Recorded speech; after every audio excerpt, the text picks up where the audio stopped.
ST कामगारांचं आजपासून बेमुदत धरणं आंदोलन. मुख्यमंत्र्यांनी आश्वासन पाळलं नसल्याचा कामगारांचा आरोप. आजही राज्यात मुसळधार पावसाचा इशारा. हिंगोली, परभणी, जळगावला पावसानं झोडपलं तर मराठवाडा आणि विदर्भाला येलो अलर्ट.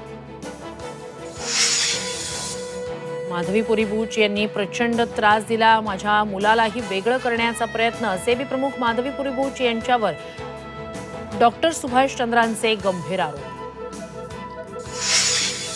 शिवसेना आणि राष्ट्रवादी काँग्रेसच्या आमदार अपात्रते प्रकरणी आज सुप्रीम कोर्टात सुनावणी. कोर्टाच्या सुनावणीकडे राज्याचं लक्ष.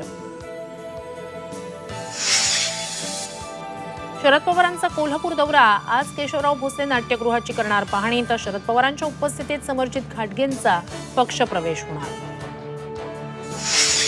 कोथिंबिरीच्या जुडीला तब्बल 450 रुपये भाव. नाशिक कृषी उत्पन्न बाजार समितीत विक्रमी दर. शेतकरी खुश तर गृहिणींचं बजेट मात्र कोलमडलं.